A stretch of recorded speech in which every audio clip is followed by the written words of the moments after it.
Hey, alright everybody, and welcome back to DIY Diecast. Do you want to take some professional looking photographs of your favorite diecast cars? Or would you like to build a diorama including your diecast cars with those amazing little buildings and the streets and the roads and all that great kind of stuff? Well, this is the video for you.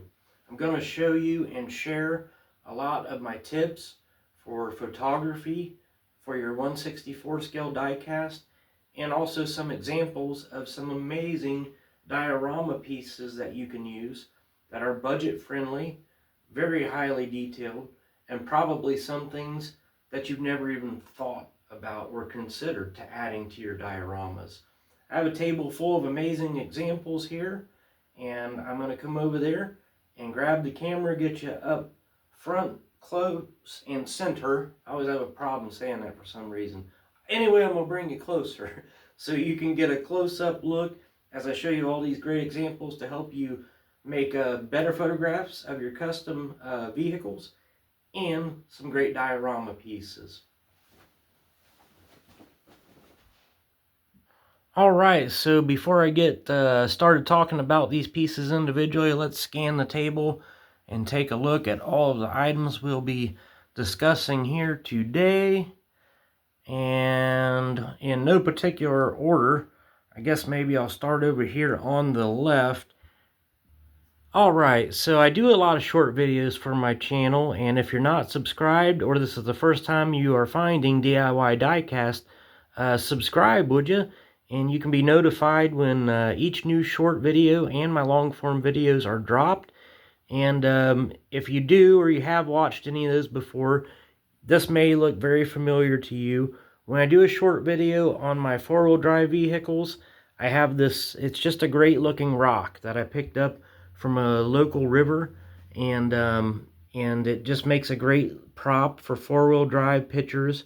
And this tree, it's a great looking little tree that I actually got from Temu, and it's a fish tank ornament actually, but it's a very realistic looking tree, and I just kind of prop that thing up behind the rock there, and then I'll take my four-wheel drive vehicle, set it up on the top, and you have an amazing way to take a photo to share with your friends of your customized diecast vehicles. Got the Jeep looking great up there, and I always like to show off my K5 Blazer. Wheel swapped with real rubber tires, and it's just a great little rugged mountain looking scene with the tree in the background there, with just a simple river rock that looks great. You can find them for free in your local rivers, and a great looking tree I think I paid $2 for on Temu, and you could order a lot of other great tree looking stuff that they have there also, if this is something that is of interest to you. You could also pick you up one of these great plastic crabs and make it attacking the diecast there and make something very dramatic there. Whoa, how scary is that? Just kidding on that. I had that laying around and I thought that was funny. Anyway, alright, another thing I'll do, and I also got this on Temu, I think it was maybe $1.50. I got this great light signal tree here. It's a little bit probably bulky size for 1/64 scale diecast, but I'll just kind of put my cars positioned around it, and I'll take some pictures of them around the red light like that, and makes for some great looking little keep it simple photographs there that just adds a little bit more extra than just the car itself. Alright, and then on the front of this table, I have these track section pieces. These are for slot cars, and I picked up a whole banana box of these at a flea market for $20. It was the entire track, even some extra track, and you'll see I have a long piece here, all fitted together. I'll use those for road racing photos, and you can even stick just one and put your car on it. Throw you a signal in the background there, and that even peps up the photo just a little bit. All very cheaply done with some track pieces that you can buy for, you know, quarters a piece at the yard sales and flea markets, and just be looking for the stuff that you can use for your photos and dioramas. Here's another idea. Again, at a flea market, I think I picked up this great vintage Corgi car transporter. And depending on the size of vehicles, you can get 5 or 6 cars that you would like to take a photograph of. And they just look amazing. I mean, don't they look like they're just loaded up and ready to head off to the Mecum auction? Great way to display and make photography for your custom 1/64 scale diecast cars. All right, how about this example? Using model scale train buildings. They have so much detail, they look absolutely great for photography for your 1/64 scale diecast. You can just put them in the parking spaces up front and shoot a really great looking picture in front of one of these great buildings. All right, and what I'm getting ready to show you now is these fantastic, now what these were originally intended for is these are model train diorama buildings, okay? These have been popular in the hobby of people who collect trains and build train dioramas for many, many years. And something about the hobby train collectors and diorama builders community is that they are really big on their details, okay? Now you can go on eBay and you can go on Amazon or any of the other places and you can order those scale buildings that are made out of corrugated plastic, cardboard type stuff with not that great of details. And sometimes they'll even put a light in them to impress you, but nothing you can find, I promise you, has the detail of model train diorama buildings. These are 3 examples I'm getting ready to show you that I just picked up at a flea market.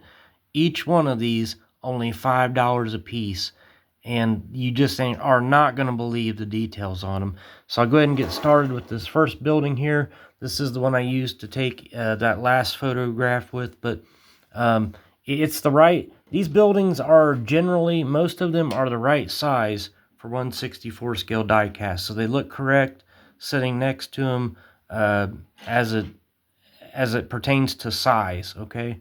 And this building here, you know, it's 3-story kind of apartment building there with the storefront in the front. It has the great Coca-Cola sign in the front, a very detailed, look at the details on the sidewalk. You can even see the pavers.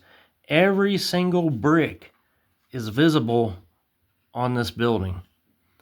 And the windows are not, this isn't one piece molded. These are every little piece, and then everything's glued together, and just makes the details so much better.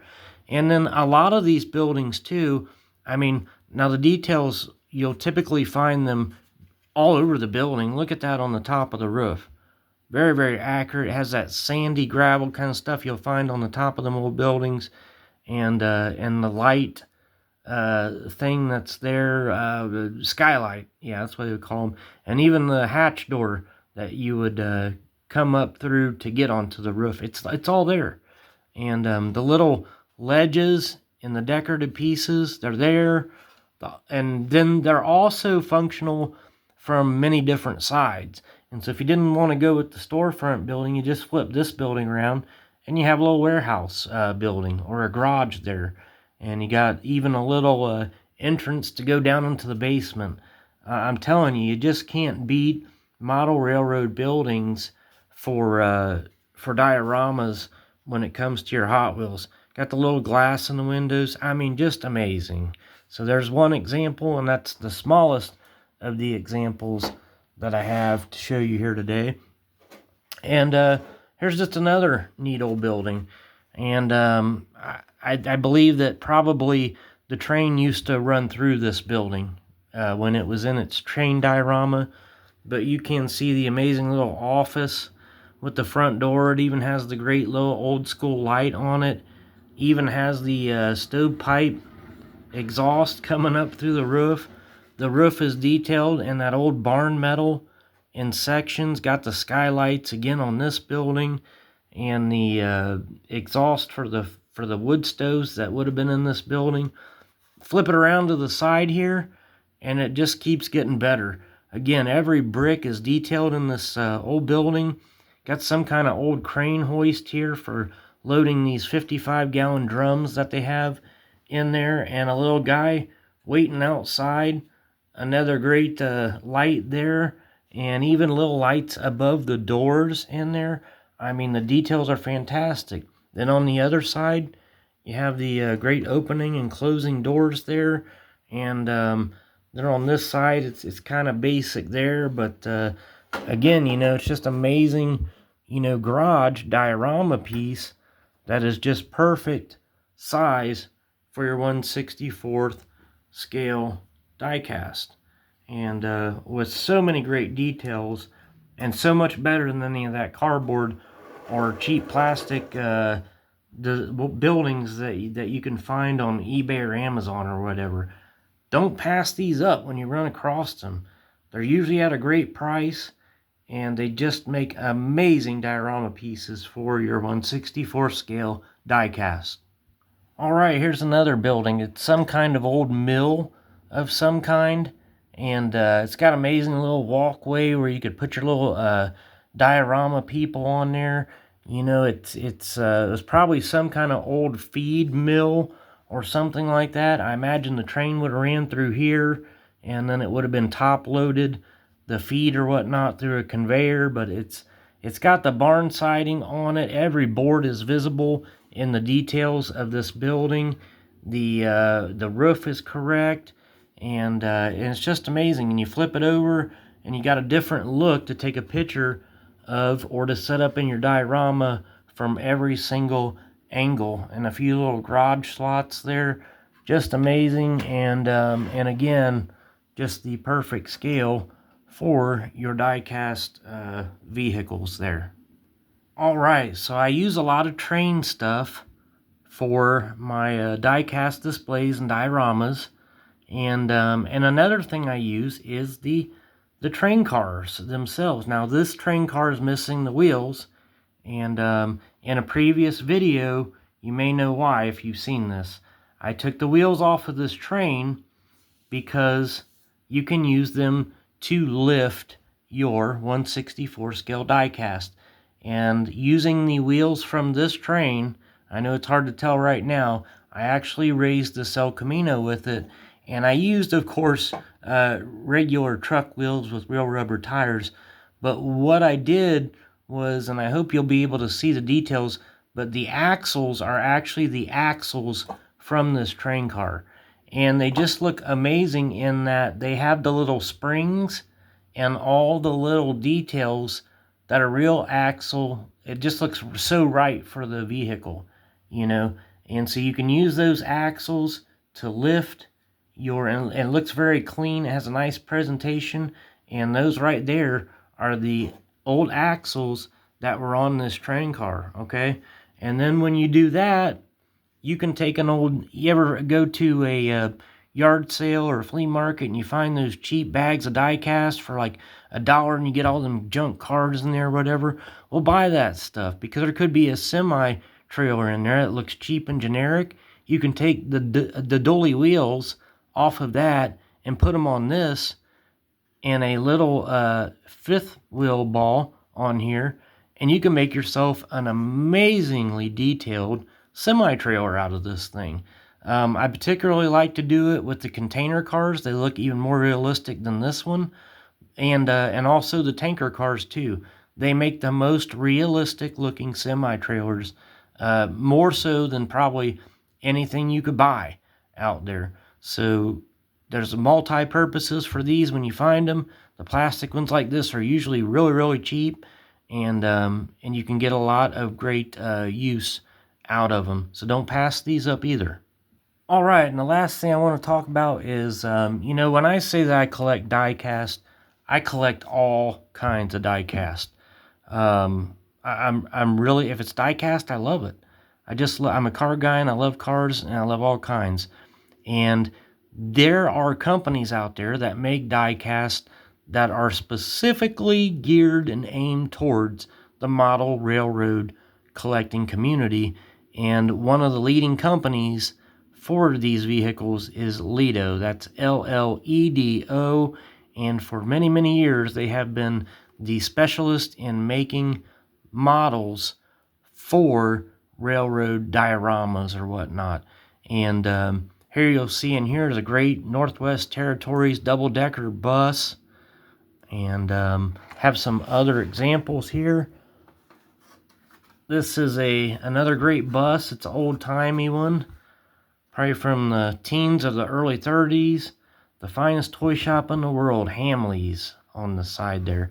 And when you bought this one, you got the little plastic people and even a little dog there. Look at that. So these are really neat, and I picked these up very reasonably. And this is my favorite one here. You got to see this one. I mean, how many times do you run across any other diecast that is a band's tour bus? That's amazing. Now this thing needs some painting on it to make the details a little bit more realistic on or whatnot. But that's a great palette to start with if you're customizing diecast. I mean, you just don't see too many band tour buses, especially in the vintage like this. It's one of my favorites right there. All right, a couple other examples. Got this Goodrich tire truck. Have a load of great tires in there on that thing. Again, I know a lot of people aren't crazy about the old-timey vehicles, but man, if they have these kind of details, they're going to look great anywhere in your dioramas. And then this is actually kind of the same double-decker bus as we looked at first, only instead of the Northwest Territories, this is the Niagara on the Lake tour bus. Has the great ladder going up the back, built on the back of the vehicle there. The details are just amazing, and certainly like to collect all the diecast in the different genres and hobbies that I can find them in. All right, so there's just a few examples of some things you can use to build some fantastic dioramas for your diecast, and some tips to help you out with making some great photography and pictures of them as well. I really hope you enjoyed this video and got some great ideas here today. If you did, please give me a thumbs up, a like, and subscribe so that you can be notified when I drop my next video.